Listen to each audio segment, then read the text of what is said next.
अरहंत सिद्ध सूरी उपाध्याय साधु सर्व अर्थ के प्रकाशी मांगलिक उपेक्षा तिनको स्वरूप जाने राग ते भई जो भक्ति काय को नमाई स्तुति को उचारी धन्य धन्य तिन ही ते काज सब आज भये कर जोड़े बारे बारे वंदना हमारी है मंगल कल्याण सुख ऐसो हम चाहत है ओ मेरी ऐसी दशा जैसी तुम धारी है हो मेरी ऐसी दशा जैसी तुम धारी है हो मेरी ऐसी दशा जैसी तुम धारी है।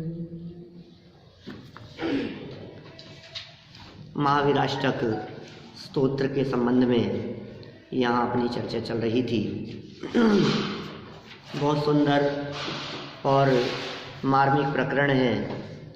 ये बहुत सुंदर स्तोत्र है जिसमें भगवान महावीर स्वामी की रियल स्तुति की गई है, उनके गुणों से स्तुति की है, उनके स्वरूप से स्तुति की है, उनके स्वरूप का वास्तविक स्वरूप का विचार किया है। सारा जगत ये कहता है कि भगवान महावीर स्वामी कौन थे तो शरीर से स्तुति करता है, संयोगों से स्तुति करता है। कभी कभी हम किसी बच्चे से पूछते हैं कि तुम पहचानते हो भगवान महावीर स्वामी को? हाँ, क्यों नहीं पहचानते हैं? शेर का चिन्ह है उनका, लॉयन का चिन्ह है उनका, तो तुरंत पहचान लेते हैं ना, ये भगवान महावीर स्वामी हैं, शेर के चिन्ह वाले। कि सुनो भाई, शेर का चिन्ह भगवान महावीर स्वामी का चिन्ह नहीं है। क्या बात कर रहे हो? क्योंकि शेर का चिन्ह तो उनकी प्रतिमा का चिन्ह है, प्रतिमा पहचानने का चिन्ह है। भगवान महावीर स्वामी का चिन्ह है क्या शेर? मैं आपसे पूछता हूँ, जिस समय भगवान महावीर स्वामी समव शरण सहित विराजमान थे, उस समय क्या भारतवर्ष के लोग उन्हें शेर के चिन्ह से पहचानते थे? जिस समय वे देह सहित यहाँ विहार करते थे, विचरण करते थे, उस समय लोग उन्हें कैसे पहचानते थे? जब उन्हें केवल ज्ञान की प्राप्ति हो गई, समव शरण की रचना हो गई और दूर दूर तक घोषणाएं हो गई कि इनका उपदेश होना प्रारंभ हो रहा है, तो लोग उन्हें कैसे पहचानते थे कि ये भगवान बन गए? उनकी पहचान तो वीतरागता और सर्वज्ञता से है। शेर का चिन्ह तो उनके निर्वाण जाने के पश्चात बनाई गई प्रतिमाओं को पहचानने के लिए है। इसलिए असली चिन्ह को भी पहचानो, असली स्वरूप को भी पहचानो। यहाँ कविवर भागचंद जी साहब ने बहुत ही सुंदर शब्दों में भगवान महावीर स्वामी की स्तुति की, जिनमें उनके ज्ञान दर्पण की चर्चा की, उनकी अंतरंग और बहिरंग विकार रहित पने की चर्चा की, और जगत के जीवों की भाव ज्वाला को शांत करने में समर्थ हैं, यह बात कही। और इतना ही नहीं, इतना सब कुछ कहने के बावजूद भी उन्होंने एक बात और कह दी कि भाई साहब सुनो, भक्ति करोगे ना उनकी, तो भक्ति करने के परिणामों से तुम्हें मोक्ष की प्राप्ति और निर्वाण की प्राप्ति हो जाए तो कोई बहुत बड़े आश्चर्य की बात नहीं। क्यों? क्योंकि जिस भक्ति और पूजन करने के परिणामों से एक साधारण सा मेंढक क्षण मात्र में देवगति को प्राप्त हो सकता है, तो जो सच्चे भक्त हैं, सच्चे भक्त माने रत्नत्रय के धारी, वे सच्चे भक्त, जो सच्चे भक्त हैं, उन्हें अल्पकाल में आपके बगल में सीट मिल जाए तो कोई आश्चर्य वाली बात नहीं है। तुल्या भवंती भवतो ननु तेन किंवा, क्या कहाँ से बोली मैंने लाइन? सब किताब में देखने लग गए। भक्तामृत स्तोत्र की लाइन बोल रहा हूँ, 10वां छंद है भक्तामृत स्तोत्र का। तुल्या भवंती भवतो ननु तेन किंवा भूत्याश्रितम, आपके समान यदि वे हो जाएं, तुल्या भवंती, यदि आपके भक्त आपके समान हो जाएं तो कौन से आश्चर्य की बात है। बस यही बात इन्होंने यहाँ महावीराष्टक के 4थे श्लोक में भी कही है। हम खूब चर्चा कल तक कर चुके हैं।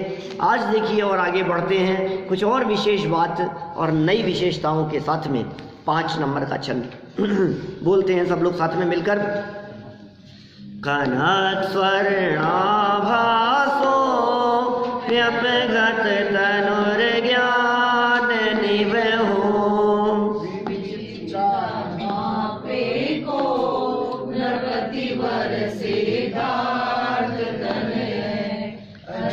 मापी श्रीमान विगत भवरागोद्भुत गति महावीर स्वामी नयन पथगामी भवतु रहे। बहुत गजब, बहुत सुंदर बात की। इतना सुंदर छंद है। विरोधाभास अलंकार का प्रयोग किया है। विरोधाभास अलंकार क्या होता है? ये क्या चीज है विरोधाभास अलंकार?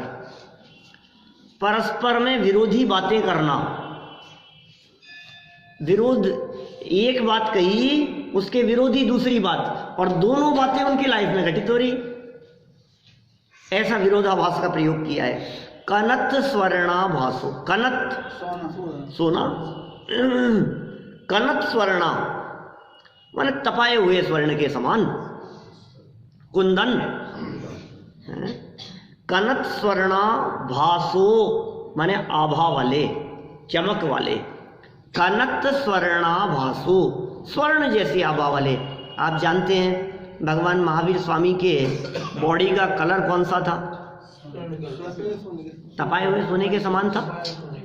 24 तीर्थंकरों के शरीर का रंग, उसका जब वर्णन मिलता है तो 8 तीर्थंकरों के शरीर का कलर तो अलग था, और 16 तीर्थंकरों के शरीर का कलर तपाए हुए स्वर्ण के समान था। ये बात मैंने आपसे लगभग 10 महीने 11 महीने पहले की है। 10 महीने पहले बालभूत पाठमाला भाग 1 पहले भाग में तीर्थंकर और भगवान वाला पाठ पढ़ाते समय 24 तीर्थंकरों की चर्चा करते समय कही थी। पद्मप्रभ और वासु पूज्य लाल रंग के, पद्मप्रभ और वासु पूज्य लाल रंग के, चंद्रप्रभ और पुष्पदंत उनके शरीर का रंग सफेद, और सुपार्श्वनाथ और पार्श्वनाथ कृष्ण वर्ण के, समझ लो आप, हरे, ये नीलकंठ मणिमय ऐसे। और कौन बच गए? मुनि सुव्रत और नेमिनाथ, उनका कृष्ण वर्ण कहा जाता है और उनका हरित वर्ण कहा जाता है ना? अब बाकी जो 16 बच गए उनका, तो भगवान महावीर स्वामी के शरीर का कलर संस्कृत में बोलोगे तो कैसे कहेंगे? कनत स्वर्णाभासो, है ना? तपाए हुए सोने के समान। अच्छा, आपका कलर तपाए हुए सोने के समान है तो कहते हैं कनत स्वर्णाभासो अपि, बीच में आ दिख रहा है।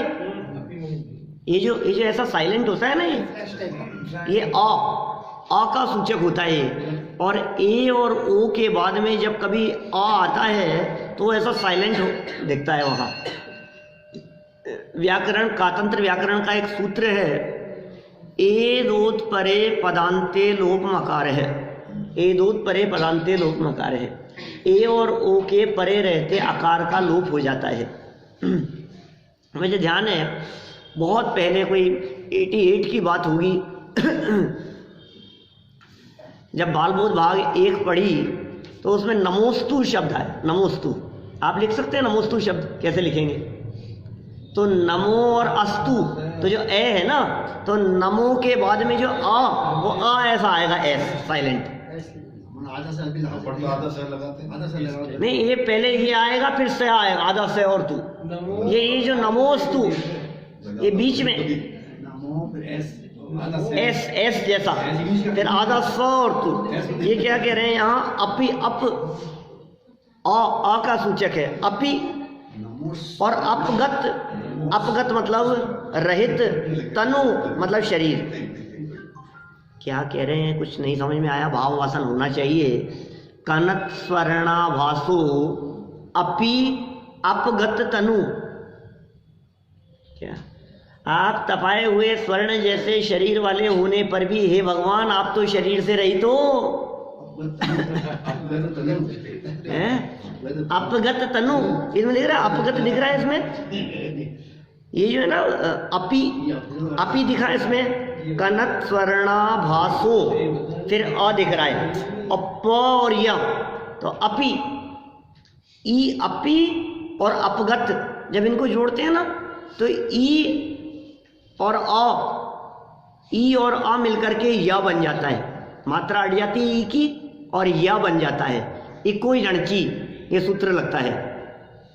अपने कातंत्र व्याकरण जो आचार्य शरण वर्म की है उसमें इस चीज को बनाने के लिए सूत्र बनाया, इवर्णो यम सवर्णे न च परोलोप्य है। ये कातंत्र व्याकरण पढ़ी आपने? पढ़ी? इवर्णो यम सवर्णे न च परोलोप्य है, इकार का यकार हो जाता है। तो ये क्या कह रहे हैं यहाँ, अपि और अपगत, अपगत माने रहित, तनु मतलब शरीर, तो कैसा विरोधाभास का प्रयोग हुआ। हे भगवान महावीर स्वामी, आपके गोल्ड जैसा शरीर होने पर भी आप तो वास्तव में शरीर से रहित हो, और ज्ञान निव हो, और ज्ञान शरीरी, ज्ञान निव हो, ज्ञान के पुंज हो, ज्ञान के भंडार हो, और विचित्रात्माप्य को, क्या ज्ञान निव हो मतलब ज्ञान के समूह भंडार हो। देखो नीचे क्या कह रहे हैं, विचित्रात्मा अपि एको, माने आप विचित्र आत्मा होने पर भी आप एक हो। क्या कहा? विचित्रात्मा होने पर भी एक हो, ये भी विरोधाभास कह रहे हैं। माने आपके ज्ञान में लोकालोक झलक रहे हैं, ज्ञान निव हो, ज्ञान के भंडार हो ना, आप ज्ञान के भंडार हो, आप में लोकालोक झलक रहा है, आप विचित्र आत्मा हो, मैं आपके आत्मा में चित्र विचित्रपना दिखाई दे रहा है, लोकालोक झलकते जिसमें ऐसा प्रभु का केवल ज्ञान, सारा लोकालोक आपके ज्ञान में झलक रहा है। तो विचित्र होते हुए भी कि साहब आप तो कभी उसको कभी उसको कभी सब सदा काल सबको जानते हो, तो अनेक हो कि नहीं? आप तो एक ही हो।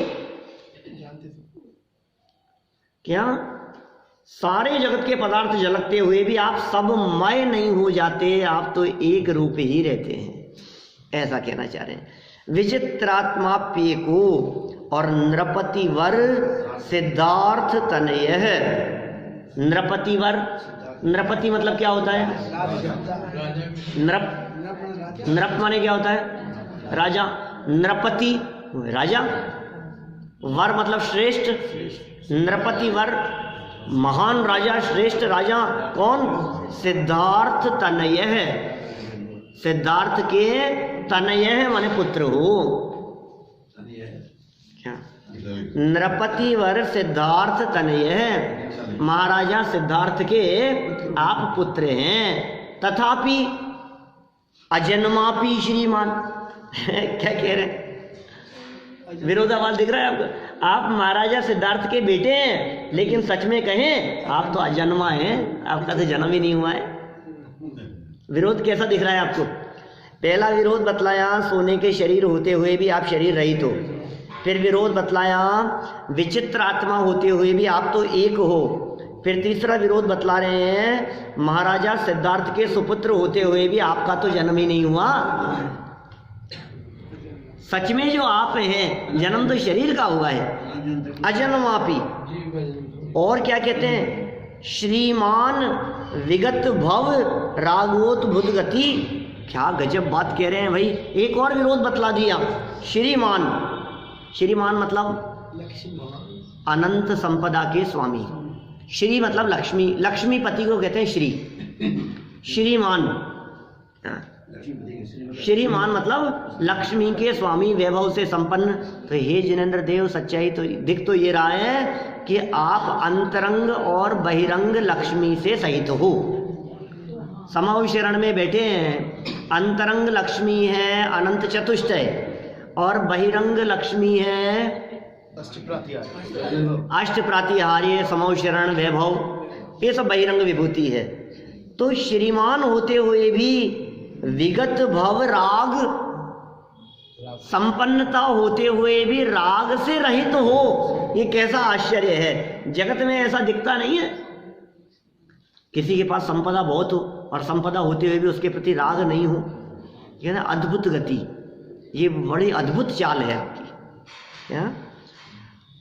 श्रीमान विगत भव राग, विगत भव राग, विगत माने रहित, भव राग संसार का जो राग है उससे आप रहित हैं, ऐसी आपकी अद्भुत गति है।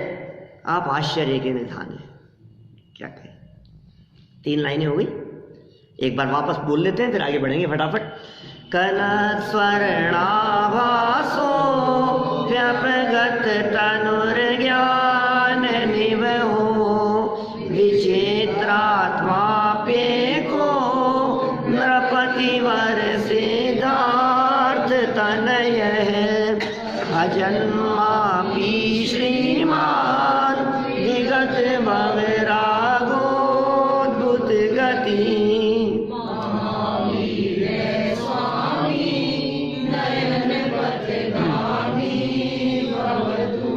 ऐसे भगवान महावीर स्वामी हमारे नयन नेत्रों के पथगामी सदाकाल बने रहे।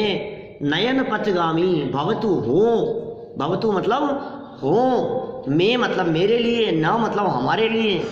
हे भगवान महावीर स्वामी आप सदा हमारा पथ प्रदर्शन करते रहें। तो फिर कोई व्यक्ति ये बात कहे कि साहब आप बार बार कह तो रहे हो कि भगवान महावीर स्वामी पथ प्रदर्शन करता रहे, भगवान महावीर स्वामी रास्ता दिखाते रहें, वो है कहाँ भी जो रास्ता दिखाएंगे? वो कैसे रास्ता दिखाएंगे? वो तो सिद्धालय में जाकर के बैठ गए, उनको तो निर्वाण की प्राप्ति हो गई। भगवान महावीर स्वामी आपको रास्ता कैसे दिखाएंगे? तो कहते हैं सुनो सुनो सुनो, दिखाते हैं। कैसे? आगे देखो। यदि आवा गंगा विविध नय कल्लोल विमला, बृहत् ज्ञानाम्भोभिर् जगति जनतां या स्मपयति, अपेशा बुध जनवरालय परिचिता महावीर स्वामी नयन पथगामी भवतु मे। देखो क्या कह रहे हैं? यदि या, बहुत गजब बात कह रहे हैं। भगवान महावीर स्वामी भले ही नहीं हो वर्तमान में, हैं लेकिन सिद्धालय में हैं, तीर्थंकर अवस्था रूप से भले ही नहीं हो, उनका उपदेश, उनकी दिव्य ध्वनि भले ही वर्तमान में नहीं गिर रही हो, तथापि यदि या जिनकी वाग गंगा, वचन रूपी गंगा, आपको ध्यान आती है कुछ लाइनें बालबोध भाग 3 में पढ़ी थी अपन ने अंत में स्तुति। वीर हिमाचल ते निकसी, गुरु गौतम के मुख कुंड धरी है, ज्ञान पयो निधि माहि रली, बहुभंग तरंग निसोचरी है। देखो क्या कह रहे हैं, वही बात है सेम। यदि या जिनकी वाग गंगा वचन रूपी गंगा, विविध नय अनेक प्रकार के नयों की कल्लोल विमला, जिनकी वचन रूपी गंगा है ना, वाणी, भगवान महावीर स्वामी की वाणी, उनकी दिव्य ध्वनि उन नयों से युक्त है। उस गंगा में नए स्यादवाद अनेकांत की लहरें हैं क्या, और उससे स्यादवाद अनेकांत की लहरों से आपकी वाणी और निर्मल हो गई। वाणी क्या निर्मल हो गई, माने वो विमल और निर्मलता का बेस है, उसकी ब्यूटी है वो। हम ये कहें कि वो क्यों इतनी सुंदर है, क्यों निर्मल है, क्यों पवित्र है, क्योंकि उसमें एकांत का विष नहीं है, उसमें एकांत की दुर्गंध नहीं है, उसमें एकांत की गंदगी नहीं है, मैल नहीं है, अपवित्रता नहीं है, इसलिए वो पवित्र है। विविध नय कल्लोल विमला, अनेक प्रकार के नयों से विविध नय, कल्लोल मतलब लहरें और विमला मतलब निर्मल है। और क्या, वृहत माने बहुत, वृहत ज्ञानांभोभिर, बृहत मतलब बहुत ज्यादा, ज्ञान रूपी जल से, वो जो भगवान की महावीर स्वामी की वाणी रूपी जो गंगा है वो ज्ञान रूपी जल से, वृहत ज्ञान अंभोभि, अंभोभि मतलब अंबु मतलब पानी होता है ना, वृहत ज्ञानांभोभिर, विशाल ज्ञान रूपी जल से, जगति मतलब जगत में, जनताम लोगों को, या मतलब जो, स्नपयति स्नान कराती है। भगवान महावीर स्वामी की वो विशाल ज्ञान रूपी गंगा जो बहती चली आ रही है, वो जगत के जीवों को ज्ञान गंगा में स्नान कराती है। क्या नहाते हैं लोग, डुबकी लगाते हैं। भगवान महावीर स्वामी की वाणी में, जिन वाणी में डुबकी लगा के ना गोते लगाते हैं ज्ञानी लोग, डूबते हैं, डूब जाओ इसमें, समा जाओ इसमें, आनंद मनाओ, आनंद की धारा बह रही है। तो क्या कह रहे हैं, वृहज ज्ञानाम भोभिर जगती जनताम, जगती मतलब जगत में, जनताम मतलब जनता को, लोगों को, जगती जनताम, या स्नपयति जो स्नान कराती है, हिसाब कराती होगी जिस समय उनकी दिव्य ध्वनि कीर्ति होगी। 42 साल की उम्र से लेकर 72 साल की उम्र तक, 30 साल तक, आज के समझ लो आप 2500 2550 वर्ष पहले, उस समय वो लोगों को स्नान कराती होगी, उनका उपदेश होता था और लोग मनुष्य गति के, तिर्यंच गति के, देवगति के जीव आकर के उनकी ज्ञान गंगा में स्नान करते थे। उस समय होता था ऐसा कि नहीं नहीं भैया, इदानीम पेशा बुध जन मरालय परिचिता। क्या कह रहे हैं, इदानीम इस समय, इदानीम अपि मतलब भी, और एशाम माने यह, इदानीम अपि एशाम 3 शब्द है, इस समय में भी यह, उस समय तो करते ही थी। भगवान महावीर स्वामी की वाणी उस समय तो उपकारी थी, जगत के जीवों का उद्धार करने वाली थी। इदानीम अपि एशाम, इस समय में भी यह, इदानीम अपि इस समय में भी, एशाम यह, बुद्ध जन ज्ञानी जन, विद्वान, विद्वान रूपी मराल कहते हैं हंस, हंस, हंस का पर्यायवाची शब्द है। बुद्ध जन मरालई, ज्ञानी जन रूपी हंसों के द्वारा परिचिता, परिचित हैं।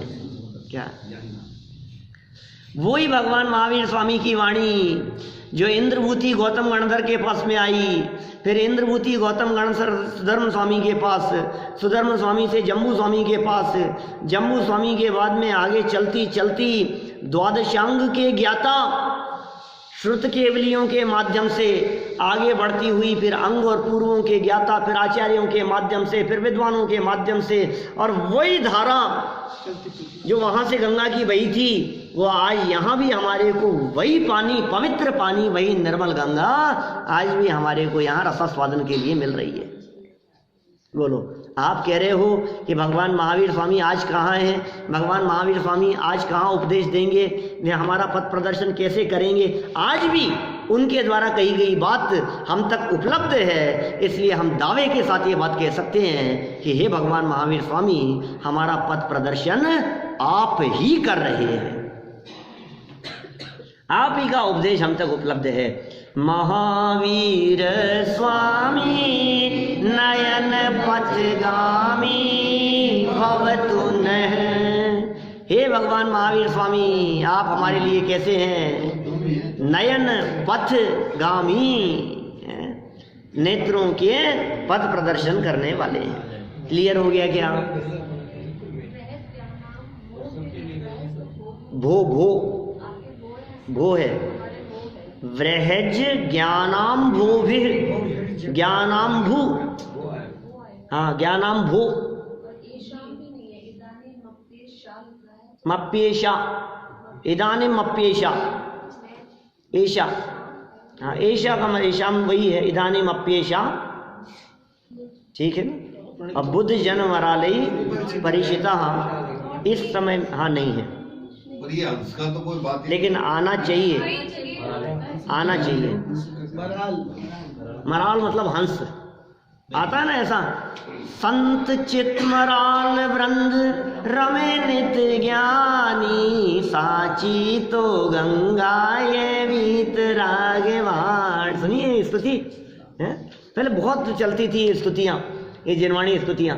ये जो दो तीन जो बोल दी ना अभी मैंने, मिथ्यात्म नाशवे को तो हम बोलते ही हैं, और ये जो है वीर हिमाचल तेनिक्सी, और ये सांची तो गंगा ये वीत रागवाणी, अविचिन्न धारा जन धर्म की कहानी। फिर आगे इसमें आती है लाइन, संत चित मराल वृंद रमे नित ज्ञानी। संत चित्त कैसा है, संत ज्ञानियों का चित्त कैसा है, मराल वृंद, हंसों के समूह के समान, उसमें रमते हैं निरंतर ज्ञानी। तो मराल बुद्ध जन मराल ही परिचिता, ज्ञानी जन रूपी हंसों के माध्यम से आज भी वो परिचित है। यदि आपको भगवान महावीर स्वामी की वाणी को देखना हो तो हम कहते हैं ज्ञानियों के हृदय में देखो, आपको आज भी वही वाणी दिखाई देगी।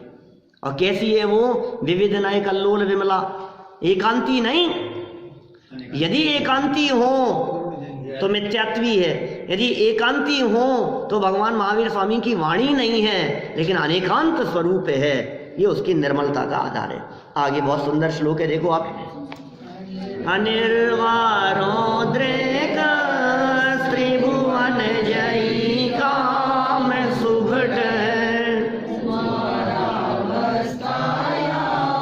अपि निज बला देन विजित, पुरन नित्यानंद प्रशमित मयि, महावीर स्वामी। बहुत ही सुंदर बात कह दी है भगवान महावीर स्वामी। 30 साल की उम्र में आपने दीक्षा ले ली थी। क्या ये कह रहे हैं, अनिर्वार उद्रेक, अनिर्वार उद्रेक, उद्रेक माने होता है वेग, तेज, तेजी, उद्रेक माने वेग, तेजी है, उद्दंडता मतलब बहुत क्या कहेंगे उसे, पावर में है। अनिर्वार, अनिर्वार माने जिसको रोका नहीं जा सकता, जिसका निवारण नहीं किया जा सकता, जिसको रोकना बड़ा जटिल है, जिसको रोकना बड़ा कठिन है। अनिर्वार उद्रेक कौन है कि त्रिभुवन जयी, तीनों लोगों को जिसने अपने बस में कर रखा है। कि बोले कौन, ये काम सुभटा, काम रूपी योद्धा। तीनों लोग उसके चक्कर में उलझे हैं, सब फंसे हैं उसके चक्कर में। मनुष्य, तिर्यंश, देव आदि किसी की भी बात करो आप, तो काम रूपी योद्धा जिसने तीनों जगत के जीवों को अपने बस में कर रखा है। त्रिभुवन जयी काम सुभटा। अरे साहब, आप भगवान महावीर स्वामी के गीत गा रहे हो कि काम रूपी योद्धा के गीत गा रहे हो, विकार के गीत गा रहे हो? कि सुनो सुनो, ऐसा जो योद्धा है उसको भी आपने जीत लिया। क्या, और कब जीत लिया कि कुमार अवस्थायाम, क्या कुमार अवस्था में ही, युवा अवस्था में ही, 30 साल की उस युवा अवस्था में, जिस समय समझ लो आप जवानी का जोश चढ़ता है, ऐसे समय में भी आपने उनको जीत लिया। कुमार अवस्थायाम अपि, अपि मतलब भी, कुमार अवस्था में ही, युवा अवस्था में ही आपने उसको जीत लिया। देखो कैसी बात है। पहले शत्रु की महिमा जब तक नहीं बताई जाए तब तक उसको जीत लेने की महिमा नहीं आती। पद्म पुराण में बहुत पेजों तक तो रामचंद्र जी का नाम ही नहीं है, रावण ही रावण की चर्चा चलती रही। क्या रावण की तारीफ, रावण कितना बड़ा योद्धा था, कितना बड़ा विद्वान था, कितना शक्तिशाली था, कितना पावरफुल था, ये चर्चा है उसमें बहुत। साहब आप पद्म, पद्म राम, राम का पर्यायवाची है। राम का नाम है पद्म, राम कहो या पद्म कहो एक ही बात है। तो पद्म पुराण मतलब राम पुराण क्या? तो आप पद्म पुराण लिख रहे हो कि रावण पुराण लिख रहे हो, समझ में नहीं आया। आप वर्णन किसका कर रहे हो? अब रावण के गीत गा रहे हो। देखा, सुनो भाई, जिस रावण के हम गीत गा रहे हैं, जो रावण 3 खंड का अधिपति है, जो रावण न केवल आर्य और 2 म्लेच्छ ऐसे 3-3 खंड का स्वामी है, इतना बड़ा है और विद्याधर राजाओं जैसे बड़ा बहुत शक्तिशाली है, ऐसे रावण को भी जिन्होंने अपने बाहुबल से, अपनी शक्ति से, अपनी सामर्थ्य से पराजित कर दिया, वो कितने शक्तिशाली होंगे? तो इन्होंने कहा कि कुमार अवस्था में ही आपने उसको जीत लिया। कि किसको जीत लिया? हाँ, जीत लिया होगा तो क्या हो गया, राजकुमार थे, कौन सी बहुत बड़ी बात है। कि नहीं, जिसको जीता है पता है वो था कौन? तीनों लोक जिसके बस में है, ऐसे काम रूपी योद्धा को कि जीत लिया होगा, कोई बात नहीं। कि नहीं, कुमार अवस्था में जीत लिया, कि सेना होगी, शक्ति होगी, सामर्थ्य होगी, राजकुमार थे, सब सहयोग करने वाले होंगे, किसी को जीत लेना कोई बहुत बड़ी बात है क्या? कि नहीं, निज बलाद्येन विजित है। आगे शब्द क्या दिए? निज बलाद्येन विजित है, आत्मबल के आधार पर जीता है उन्होंने, किसी के सहयोग से नहीं जीता है। अपने आत्मबल से, आत्मशक्ति से, आत्म पावर से, अंतरंग शक्ति से, अंतरंग सामर्थ्य से, स्वरूप की सावधानी से, स्वरूप स्थिरता से उन्होंने अपने सर्व विकारों को जीत लिया। कि साहब, हमने तो ऐसा सुना है कि जब किसी को जीतते हैं तो उसका राज्य अपना हो जाता है। आपको मिला क्या ये तो बताओ, उसको जीतने से? क्यों जीता आखिर आपने उसको, क्यों पराजित किया? स्फुरन् नित्यानंद प्रशम पद राजाय सज, ये मिल गया, प्रशम पद रूपी राज्य मिल गया उस योद्धा को जीतने से। स्फुरन, स्फुरायमान हुआ, नित्य आनंद, शाश्वत परमानेंट आनंद प्रकट हो गया, और न केवल आनंद, राज्य भी मिल गया। कैसा राज्य? प्रशम पद, शांत पद रूपी। क्योंकि जगत में जितने राज्य होते हैं, उन राज्यों में माथे पर वजन देखते बहुत अच्छे हैं। हमें भी बना दो साहब राजा, कि बना तो देंगे, माथा पकड़ लोगे अपना। एक और पद लेके देख लो, एक पद लेकर के देखो तो सही। उस पद को लेने के बाद में आपके माथे का वजन कितना बढ़ जाता है, टेंशन कितनी होती है, आकुलता कितनी होती है, उनकी वही जानते हैं। आपको लगता है साहब, अरे साहब कितनी बड़ी पोस्ट है, कि जितनी बड़ी पोस्ट उतनी ज्यादा जिम्मेदारी। तो साहब इनको भी राज्य मिल गया, तो फिर तो राजपाट में फंस गए होंगे। राज्य मिल गया है उनको, तो कैसा राज्य मिला है आपको पता है? प्रशम पद, शांति है वहां, अनंत शांति है वहां, अद्भुत शांति है वहां, ऐसा राज्य आपको मिल गया है। सजिन, ऐसे भगवान महावीर स्वामी क्या नयन पथगामी भवतु मेरे नयन पथगामी सदाकाल बने रहें। बोल के देख लें, कुछ कठिन शब्द तो नहीं है। प्रशम मतलब शांत। देखो वापस देखो, अनिर्वार मतलब जिसको रोका नहीं जा सकता, निर्वार, निवारण नहीं किया जा सकता। उद्रेक, ये जो अनिर्वार के ऊपर ओ की मात्रा दिख रही है ना, उद्रेक, उद्रेक माने तेजी।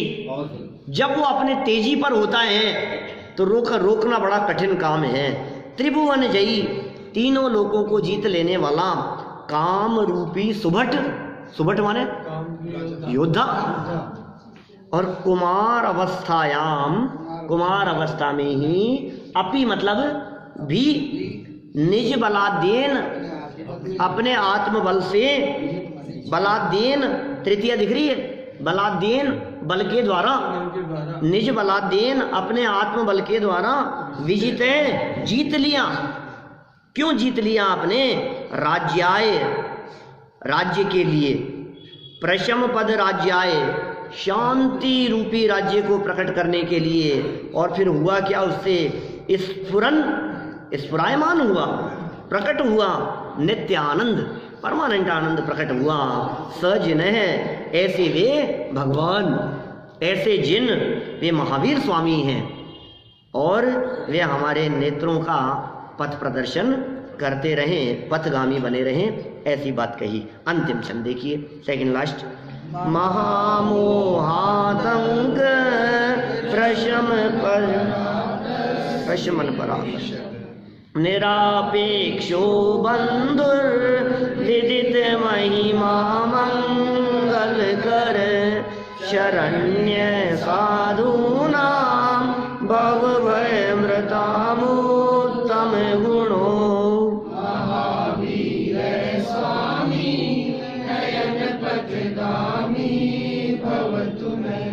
क्या कह रहे हैं? महामोहातंक, महामोहांतक लिखा है, आतंक आना चाहिए, असल में बिंदी जो है ना ये तय के ऊपर आनी चाहिए। महामोह रूपी आतंक, आतंक माने होता है रोग, आतंक जन्मांतक, आतंक, आतंक मतलब रोग, संताप।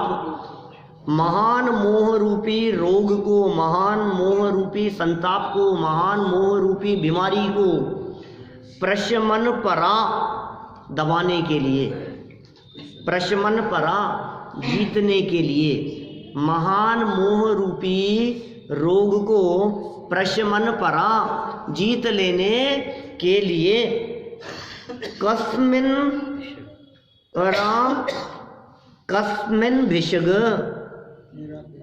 क्या आकस्मिन माने अचानक एकदम ही मिल गए हों, जैसे भिषक, भिषक तो जानते हैं, भिषगाचार्य होते हैं, वैद, भिषक मतलब वैद्य, भिषक है। तो क्या कह रहे हैं? भिषक मतलब वैद्य। आकस्मिन प्रशमन परा आकस्मिन भिषग, क्या ये शब्द काम आएंगे संस्कृत में? प्रशमन परा शांत करने के लिए आकस्मिन भिषग, आकस्मिन भिषग का मतलब महान मोह रूपी रोग हो गया था और अचानक ही हमारे को कोई वैद्य मिल जाए, कितनी बड़ी बात हो जाएगी। हम तो रोग से तड़फड़ा रहे थे और अचानक कोई वैद्य जी आ गए। आप तो बीमार थे और डॉक्टर ही आपके बगल में ही बैठा है, आपको पता ही नहीं है। आप जिस ट्रेन में सफ़र कर रहे थे आपको एकदम तबीयत खराब हो गई और इतना पुण्य का उदय था कि आपकी बगल वाली सीट पर ही कोई स्पेशलिस्ट बैठे थे उसी के, तो ये अच्छा एकदम हो गया ना ऐसा काम, इतना अच्छा। देखिए महान मोह रूपी रोग को दबाने के लिए जो अचानक मिले हुए हमारे को वैद्य के समान है। और निरापेक्षो बंधु, ऐसे बंधु के समान है महावीर स्वामी जो निरपेक्ष बंधु हैं। जगत में जितने बंधु वर्ग दिखाई देते हैं वे सर्व बंधु वर्ग स्वार्थी दिखाई देते हैं, अपेक्षा सहित दिखाई देते हैं। आप निरपेक्ष, आपको कोई अपेक्षा नहीं है। आप क्यों हमारी हेल्प कर रहे हो बताओ? आप हमारी बीमारी को दूर क्यों कर रहे हो भगवान महावीर स्वामी? कोई अपेक्षा नहीं है आपको। जगत के जीवों का भला होगा तो लोग मेरा उपकार मानेंगे, अरे कोई मतलब नहीं है, तुम मानो चाहे नहीं मानो। सहज वाणी कीर्ति है, जगत के जीवों के उपकार की भावना सहज वर्तती है। विदित महिमा मंगल करे, उनकी ऐसी जो महिमा है जगत के जीवों को मोह नष्ट कर देने वाली, ऐसी जो आपकी महिमा है, ये महिमा विदित है। विदित मतलब जानी जाती है। विदित महिमा, विदित विद धातु जानने के अर्थ में प्रयोग की जाती है। विदित जानते हैं आपकी इस महिमा को, सब जानते हैं, सब जानते हैं। साहब भगवान महावीर स्वामी की शरण में जो गया है इसका मतलब अब सुखी हो जाएगा। मंगल करे, मंगल करने वाली ऐसी आपकी महिमा को सब जानते हैं। और शरण्य साधूनाम भव भय भ्रतामोत्तम गुणो। शरण्य, शरण है साधु नाम, साधुओं को। आप साधुओं के लिए शरणभूत है। शरण्य साधु नाम, आप साधुओं के लिए शरणभूत हैं। भय भ्रताम, भव के भय से जो भरे, भव भय भ्रताम क्या, और उत्तम गुण वाले, भव के भय से भयभीत उत्तम गुण वाले साधुओं के लिए आप शरणभूत हो। सज्जन पुरुषों के लिए जिनको सच में संसार का भय लगता हो।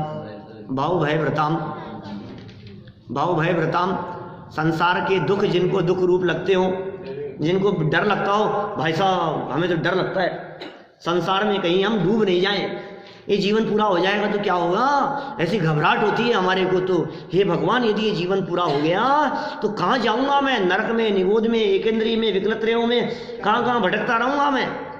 ऐसे कोई सज्जन पुरुष हो, ऐसे कोई सज्जन व्यक्ति हो जिनको डर लगता हो, भव भय भ्रताम, ऐसे उत्तम गुण वाले, कौन, साधु नाम सज्जन व्यक्ति शरण्य है, उनके लिए आप शरणभूत हो। भव भय भ्रताम उत्तम गुणों साधु नाम शरण्य है, साधुओं के लिए आप शरणभूत हैं। ऐसे भगवान महावीर स्वामी, महावीर स्वामी नयन पथगामी भवतुन, ऐसे भगवान महावीर स्वामी हमारे नयन पथगामी बने रहें। अंतिम दो, ये तो अष्टक हो गए, यहाँ तक तो पूरी बात हो गई। आठ छंदों में भगवान महावीर स्वामी की स्तुति गा दी। अब क्या कहते हैं कि साहब ये 9वां, तो फिर ये महावीर अष्टक है क्या, ये तो 9 हो जाएंगे ना, कि नहीं 9 नहीं है तो 8 ही। 9वें में तो अपनी बात कह दी है मैंने, जो ये स्तोत्र लिखा है, जो स्तुति की है भगवान महावीर स्वामी का, क्या फल मिलता है, क्या होगा, कुछ बात कह दी है, अपना नाम उल्लेख भी कर दिया है। महावीराष्टकं स्तोत्रं भक्त्या भागेन्दुना कृतं, ये पठे शृणुयाचापि स याति परमां गतिं। क्या भागचंद जी ने क्या लिख दिया, महावीराष्टकं स्तोत्रम, अर्थ क्या है, महावीराष्टक स्तोत्रम, ये महावीराष्टक स्तोत्र को, स्तोत्र क्या है ये, भक्त्या, भक्ति के द्वारा, तृतीया है भक्त्या, भक्ति के द्वारा, किसकी भक्ति के द्वारा, भागेन्दु नाकृतम, भागेन्दु की भक्ति के द्वारा किया गया है महावीराष्टक स्तोत्र। भागेन्दु मतलब, इंदु मतलब, इंदु माने चंद्रमा, इंदु माने चंद्रमा होता है ना क्या, तो भाग इंदु, भाग चंद्र भक्त्या, भक्त्या भागेंदु, भागेंदु मतलब भागचंद्र, कृतम किया गया है, भक्त भागचंद्र के माध्यम से यह महावीराष्टक स्तोत्र रचा गया है, बनाया गया है, किया गया है, ऐसा व्यवहार से हम कहते हैं। यह मतलब जो पठेत शृणुयात च अपि, पठेत शृणुयात चापि, जो पढ़ता है या सुनता भी है, स माने वह, याति मतलब प्राप्त होता है, परमां गतिम, वो अवश्य परम गति को प्राप्त होता है।